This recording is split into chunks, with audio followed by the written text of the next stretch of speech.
과연 1200원대의 환율이 지금 비싼 건지 아니면 저렴한 건지에 대한 기준을 한번 알아보겠습니다. 먼저 영상의 구성은 다음과 같습니다. 첫 번째, 달러의 가치를 평가하는 국제 기준인 달러 인덱스와 원달러 환율의 비교.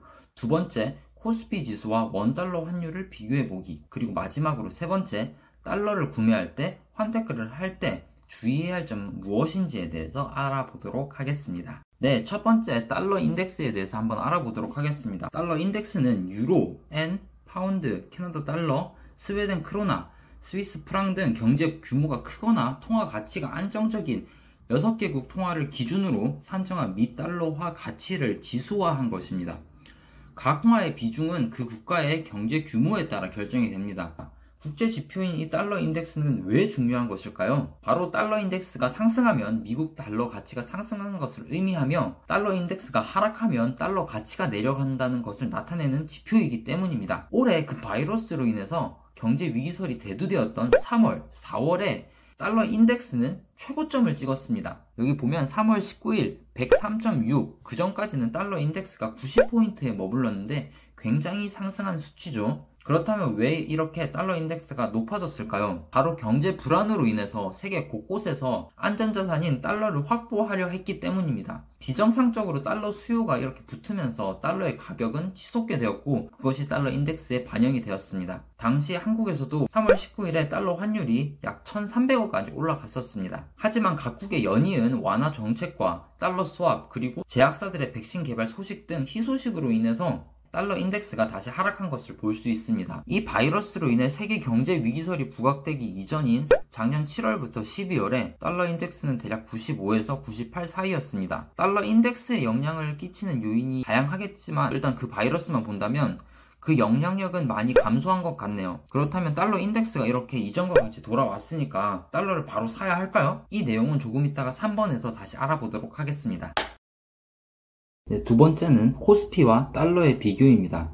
대체적으로 코스피가 상승하면 달러는 하락하게 되고 코스피가 하락하게 되면 달러는 상승하는 경향을 가지고 있습니다. 이걸 수요 공급 곡선에 맞춰서 간단하게 한번 설명을 해볼게요. 코스피, 국내 시장의 매력도가 높아지면 외국인들이 국내 시장으로 유입이 될 거예요. 국내 시장으로 들어올 때 달러를 갖고 들어오게 됩니다. 즉 국내로 유입되는 달러의 양이 늘어나게 되는 거죠. 국내로 유입되는 달러의 양이 늘어나게 되면 시장 원리에 따라 달러의 가격은 하락하게 됩니다. 반대로 국내 시장에 불안감을 느끼면 외국인들은 국내 주식을 팔고 나가게 됩니다. 이때 달러는 상승하게 됩니다. 대략적인 설명은 여기까지 하는 걸로 하고 이제 최근 코스피 차트를 한번 비교해 보겠습니다.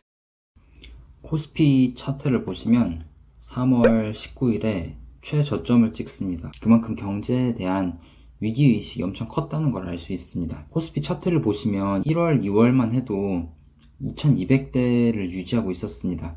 그러다가 3월 19일 1400대까지 내려오게 됩니다. 하지만 한국에서도 이제 경제 활성화를 위해서 다양한 정책들이 나오고 위기감도 점점 낮아지면서 코스피는 다시 상승하게 되었고요. 현재 2200선까지 다시 회복하게 되었습니다. 그렇다면 원달러 환율에 대해서도 한번 봐야겠죠? 원달러 차트를 보시면 1월 말에는 1160원대까지 있었습니다. 그러다가 이제 3월 19일 1290원까지 올라갔네요. 달러가 이렇게 급상승한 이유도 경제 불안과 안전자산 확보 그리고 전 세계적인 달러 수요 급증으로 다양한 요소들이 겹치면서 원달러 환율이 이렇게 급격하게 높아지게 되었습니다.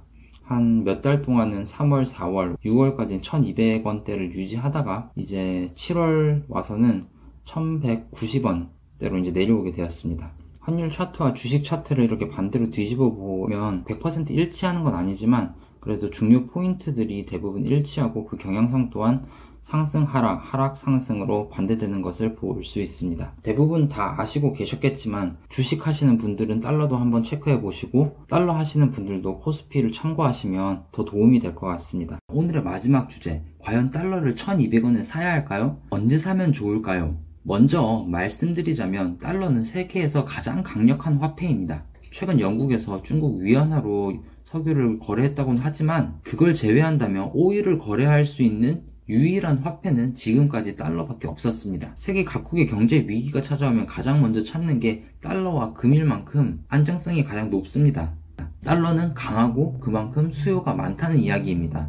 이런 관점에서 볼 때 최근 안정세를 찾아가고 있는 이 달러를 과연 사야 할까요? 1200원대가 깨지고 1190원까지 내려간 이 달러 과연 지금 사야 할까요? 항상 이야기하지만 달러에 대한 여러분만의 기준을 잡으셔야 합니다. 우리가 달러를 하는 이유, 그건 바로 수익을 위해서입니다.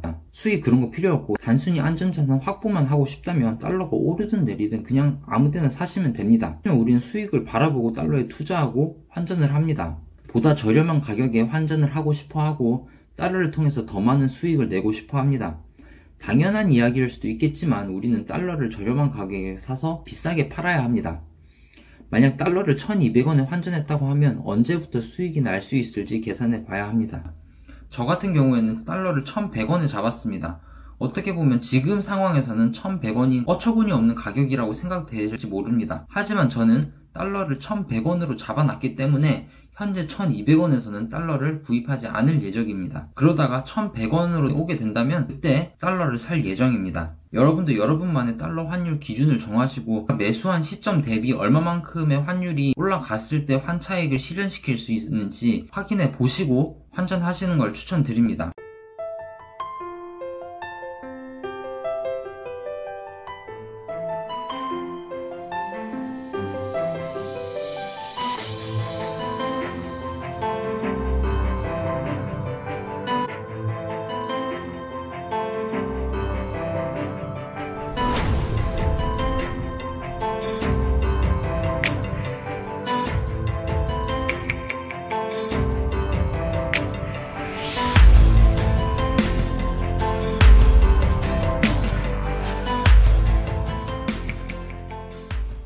몇 달 전에 비해서는 달러가 지금 많이 내려간 상태입니다. 하지만 수익 실현의 측면으로 봤을 때 아직까지 1200원은 저는 높다고 생각합니다. 우리가 5% 이상의 수익을 얻기 위해서는 적어도 1260원, 1280원까지 다시 달러가 올라가야 합니다. 1200원대 기준으로요. 달러는 주식과 같이 변동성이 크지가 않기 때문에 생각보다 그 바운더리가 정해져 있고 그 바운더리 내에서 유동성 있게 움직이고 있습니다. 물론 앞으로 달러가 어떻게 될지는 진짜 정말 아무도 모릅니다. 그 누구도 정확하게 예측을 하지 못합니다. 하지만 달러가 올랐을 때, 달러가 내려갔을 때 어떻게 대처할 수 있을지 보다 대처하기 용이한 방향으로 투자를 하신다면 보다 올바른 투자 방법이라고 볼 수 있습니다. 달러도 그렇고 주식도 그렇겠지만 가장 손실 리스크를 줄일 수 있는 방법은 가장 낮은 가격에 사서 가장 높은 가격에 파는 것입니다. 환율이 주식보다 조금 더 쉽다고 저는 느껴지는 이유가 환율은 주식보다는 상대적으로 그 바운더리가 정해져 있습니다. 그렇기 때문에 저는 저희 기준에서 1100원 이하일 때는 달러를 사고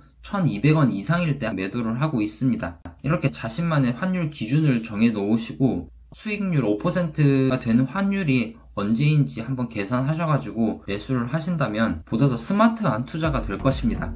오늘의 영상은 여기서 마치도록 하고요. 구독과 좋아요 눌러주시면 보다 유익한 정보를 실시간으로 받아보실 수 있습니다. 감사합니다.